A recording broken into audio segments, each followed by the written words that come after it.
dengan tadi persoalan yang disampaikan. Tenang. Pertanyaan jadi. Baik, pertanyaannya mungkin dari pihak pemerintah bagaimana menyiapkan lapangan kerja, karena kalau kami sendiri yang buka lapangan kerja dan akhirnya nihil seperti itu. Terima kasih. Bagaimana menyiapkan lapangan kerja? Ada dua. Kamu jadi pegawai atau mau jadi entrepreneur. Kalau mau jadi pegawai, siapkan diri jadi pegawai, maka akses pendidikan yang saya ceritakan di awal mudah, murah. Kalau kemudian pilihan itu sudah didapat, maka tinggal memilih. Saya mau jadi pegawai, saya menyiapkan diri. Oh, spesifikasi pegawai misalnya adalah A, B, C, D. Kamu siapkan bisa berkompetisi. Kalau tidak, siapkan dirimu untuk menjadi entrepreneur. Maka satu harus punya skill untuk menjadi pengusaha. Dua, punya pemahaman literasi bisnis seperti akses permodalan. Dan jangan khawatir, ada banyak pelatihan yang bisa dilakukan.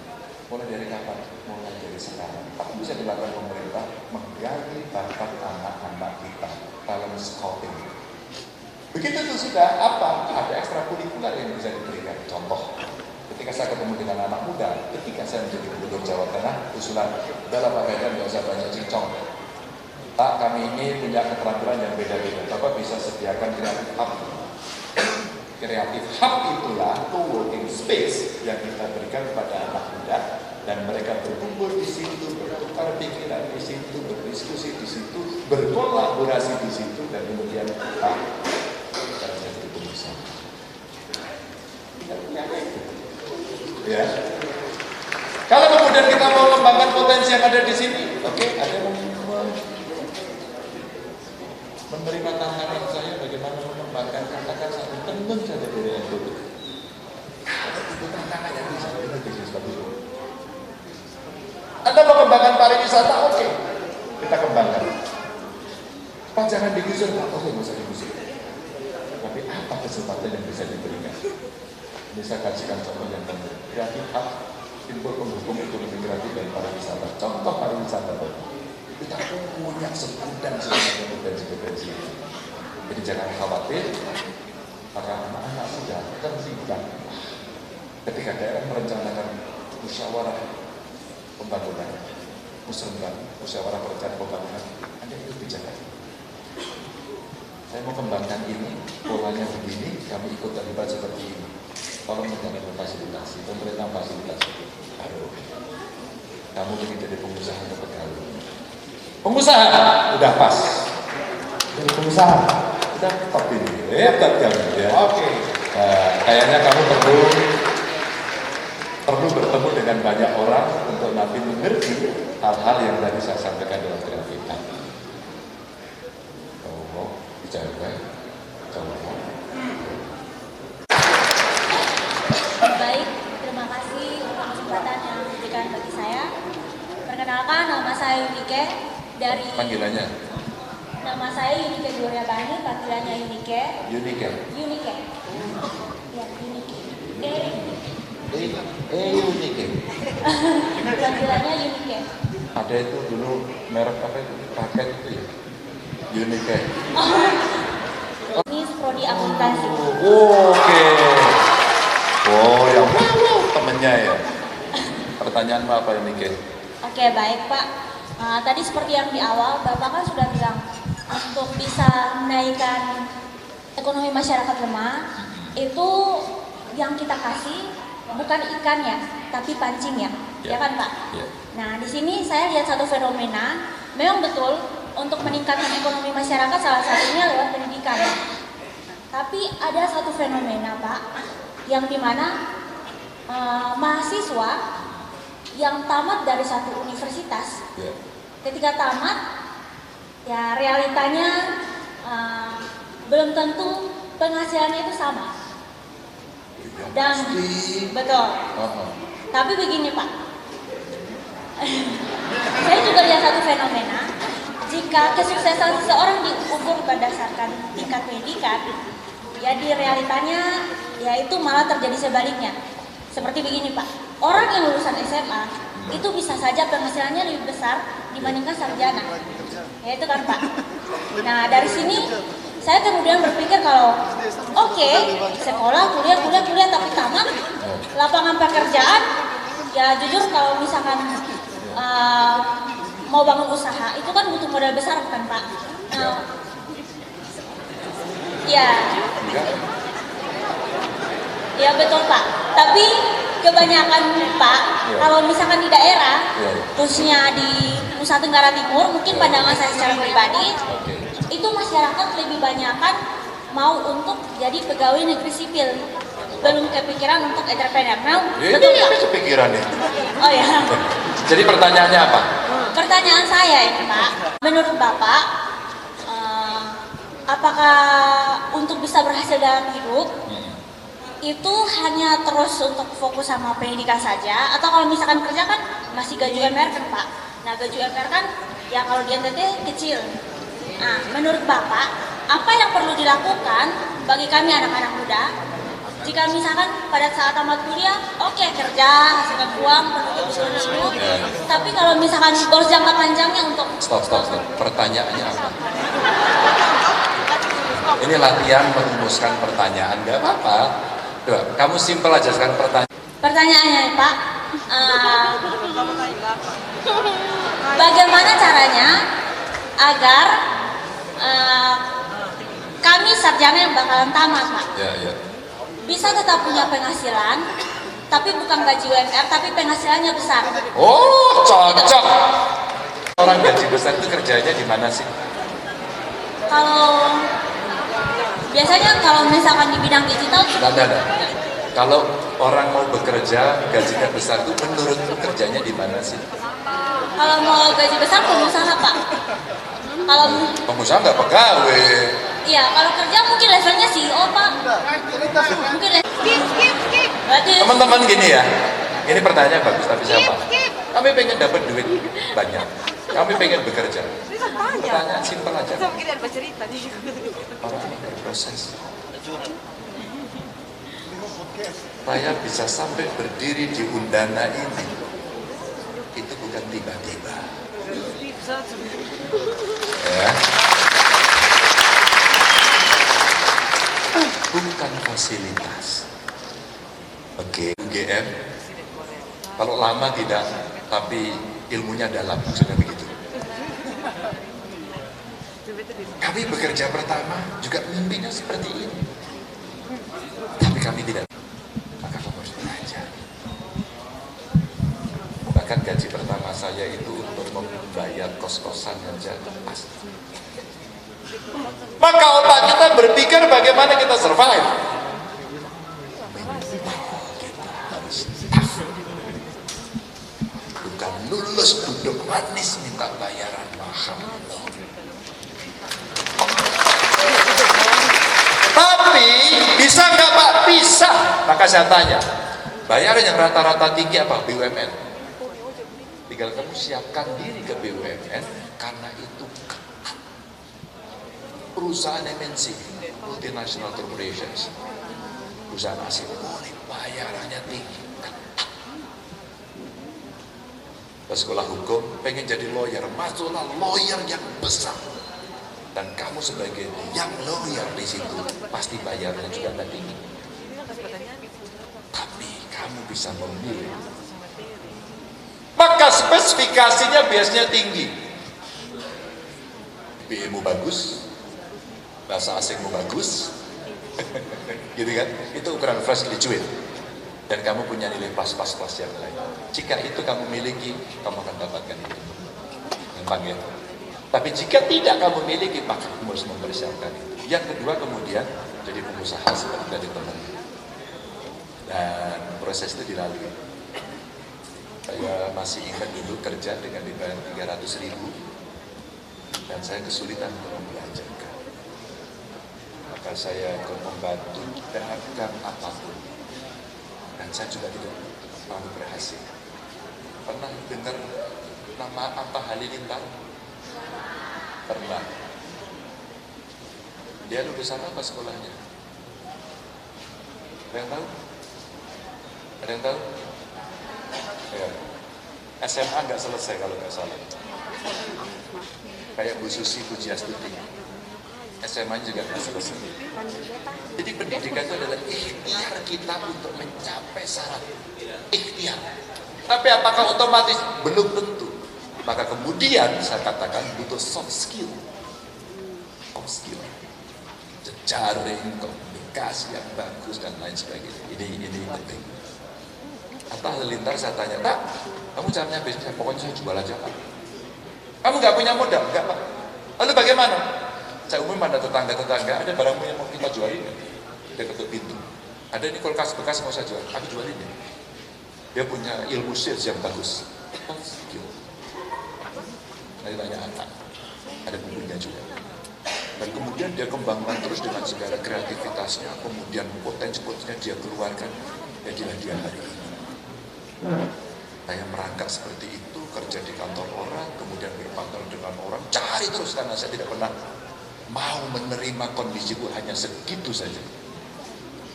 Kemudian saya ke politik, jadi anggota DPR, bertarung di sana, ketemu masyarakat, kemudian dibuang, ayo kamu ke daerah sana, fight untuk jadi gubernur Jawa Tengah, kita fight, men-challenge incumbent, dan kemudian kita tanya, maka kita menyiapkan diri. Ada nggak di paparan saya gambaran Ganjar Pranowo, Xi Jinping, dan Obama?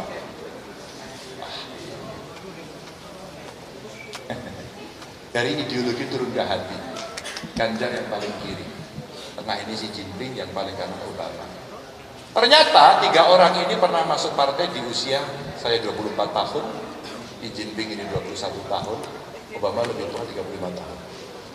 Tiga-tiganya berproses lama dan tiga-tiganya menjadi anggota parlemen.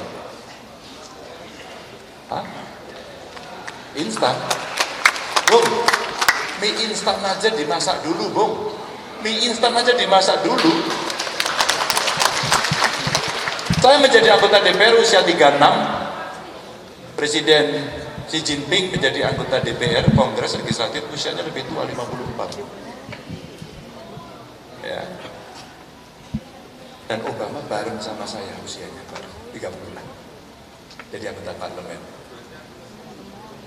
2 mereka sudah jadi presiden. Oke. Itu proses yang sangat panjang sekali. Kami bukan siapa, bukan anaknya siapa-siapa. Bapak saya orang yang hebat, polisi pangkatnya tidak tinggi. Ibu saya lulusan SMP, bapak saya lulusan SD. Tapi saya bisa menggapai itu, saya diperhitungkan karena insya Allah saya punya ilmu. Saya sekolah, saya menjadi aktivis, saya lihat, kita demo juga, kita kritik juga, tapi saya memilih masuk sistem. Oke? Geser. Siapa tadi yang belum? Kamu? Oke. Ya.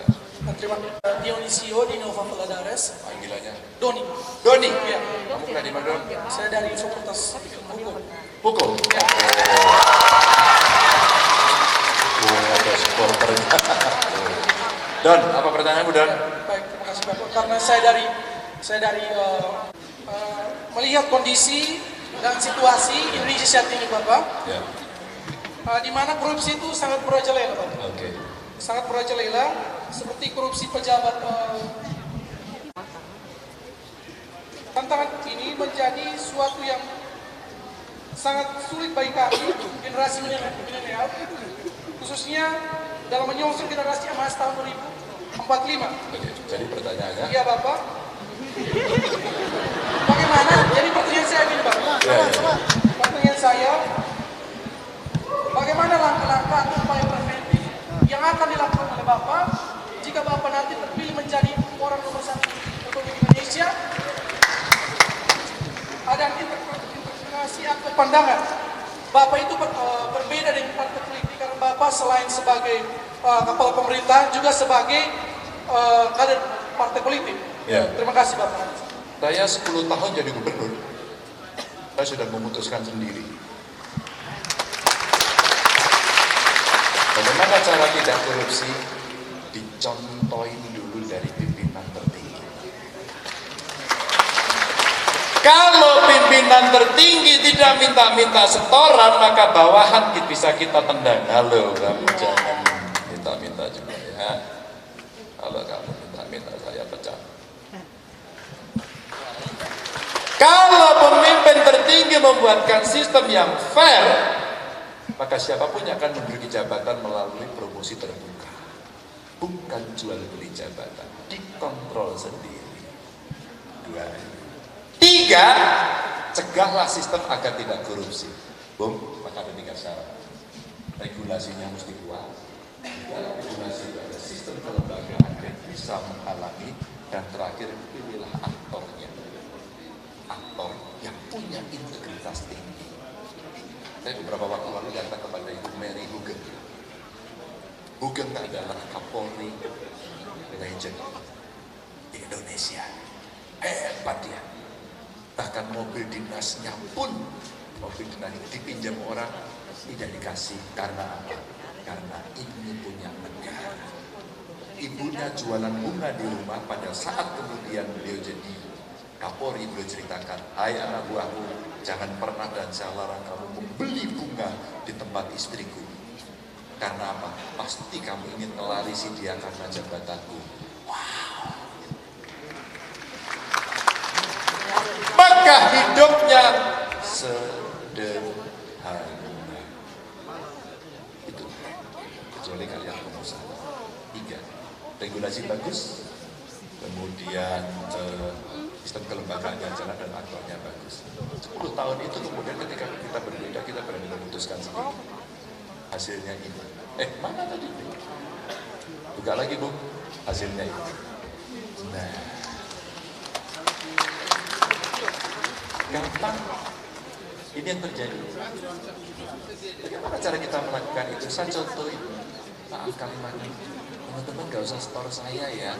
Sudah ada jatahnya dari negara. Teman-teman kalau mau jadi pejabat silakan ya.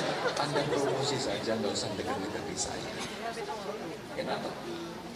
Setelah itu, sistem pemerintahan berbasis elektronik dilaksanakan ya, maka kemudian kita bisa mengontrol itu dengan mudah dan cepat. Hasilnya apa? Hasilnya survei ini. Kami hanya bisa membuktikan atau memberikan bukti, bukan janji. Ini kayak politisi biasanya. Thank you. Oke ya. Terakhir. Ya. Cek, selamat sore untuk kita semua. Ya, Izin Bapak Ganjar dan rekan-rekannya dan para tamu undangan yang berada pada. Ya, sedikit memperkenalkan. Perkenalkan, nama saya Trio Putra Dewa, biasa disapa Trio. Saya kuliah di Universitas Muhammad. Trio namanya. Anak nomor 3. Keempat, tapi ketiga dari laki-laki. Oh iya, oke lah bapakmu gitu ya. Oke, Trio. Kamu kuliah? Kuliah di Universitas Muhammadiyah Kupang, saya di jurusan Fakultas Hukum. Sama dong. Wadah yang dari Universitas Muhammadiyah mana? Dari teman Fakultas Muhammadiyah. Oke. Trio, apa pertanyaannya? Yuk. Pertanyaannya seperti yang dijelaskan dan dipertanyakan oleh teman-teman saya dan rekan-rekan saya tadi Bapak, saya cuma satu pertanyaan. Ya. Tentang suatu kebangsaan ini, pada saat ini kita berbicara dengan suatu dialog kebangsaan. Nah, pertanyaan saya dengan sesuatu hal di dalam konstelasi politik, apakah di suatu saat nanti Bapak menjadi orang nomor 1 di negara Indonesia dengan karpet merah yang tersisa, apakah Bapak suatu saat nanti diwariskan kepada keluarga atau tidak? Karena saya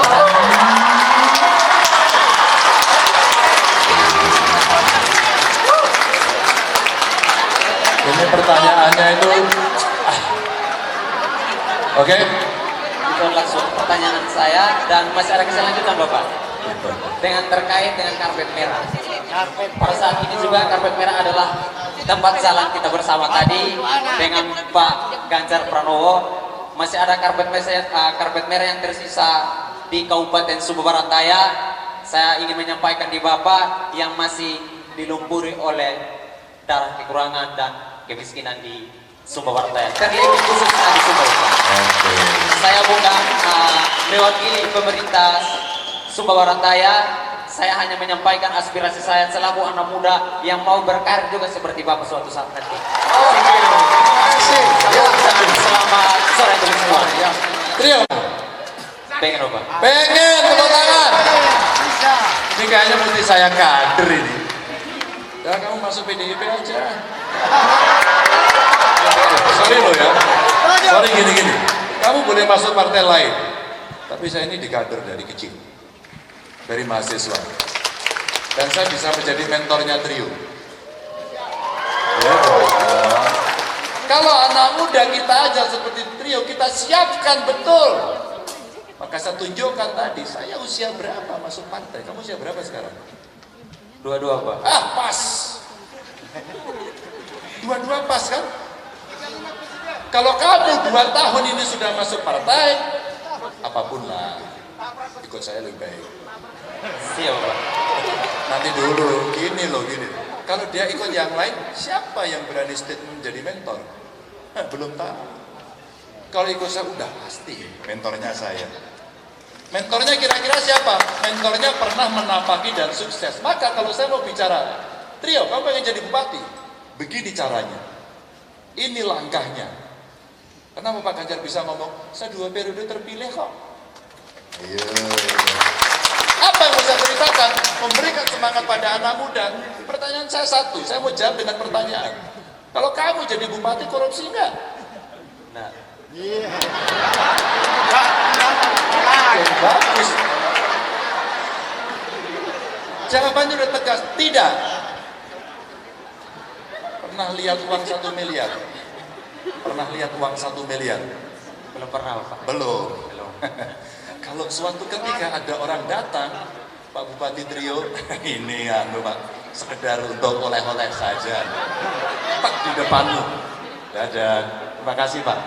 Apa yang kamu lakukan pada si uang itu? 1 miliar men. Saya bisa menjawab Pak. Hah? Saya bisa menjawab. Iyalah, jawablah. Dengan pertanyaan Bapak tadi itu juga adalah simbol balik dari suatu istilahnya simbiosis mutualisme. Pertimbangan balik antara masyarakat dan pemerintah. Dengan uang sedekah itu yang diberikan kepada saya, maka dengan cara saya sendiri saya akan melayani masyarakat yang terlena dengan kemiskinan. Duitnya mau kamu apain? Uang itu saya akan memberikan kepada masyarakat yang menjadi utama kemiskinan Pak. Uangnya akan diberikan kepada masyarakat yang miskin. Betul itu? Siapa yang mengatakan itu betul, angkat tangan. Siapa yang mengatakan itu salah, angkat tangan. Pelajaran sore hari ini dan mengakhiri pertemuan saya adalah itulah namanya gratifikasi. Suap. Tapi saya berikan kepada orang yang berhak. Rakyat saya, no, salah. Kamu harus tegas menolak ini. Sorry, tidak. Pergi kamu. Wah, itu baru oke. Masyarakat miskin akan saya apakan? Akan saya siapkan. Karena jabatan saya sebagai bupati. Siapkan anggaran, saya bicara dengan DPRD, mari kita entaskan kemiskinan programnya A, B, C, D. Dan kemudian, Pak Ganjar, lihat Trio nanti. Saya siap sebagai anak muda debat di depan panggung. Gitu. Untuk menurunkan kemiskinan dan memberantas korupsi. Itu. Oke nggak? Siap Pak. Tinggal apa? Latihan. Siapa yang melatih? Siap Pak. Gak tahu nih siap ini beneran nggak? Benar Bapak. Beneran? Benar. Besok pagi kamu datang ke DPC minta KTA. Siap Bapak. Oke. Loh, teman-teman, ini saya sampaikan sesuatu yang konkret agar ini bisa dilaksanakan. Kita menyampaikan terima kasih. Mudah-mudahan yang sepenggal ini bisa memberikan cerita kepada kita semua akan kemana dan bagaimana persiapan kita. Assalamualaikum warahmatullahi wabarakatuh. Baik, terima kasih adik-adik sekalian. Sekali lagi kita berikan aplaus buat Mas Ganjar. Ya, adik-adik sekalian, jadi pemaparan.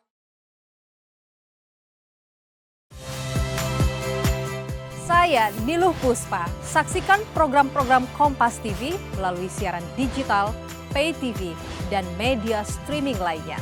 Kompas TV, independen, terpercaya.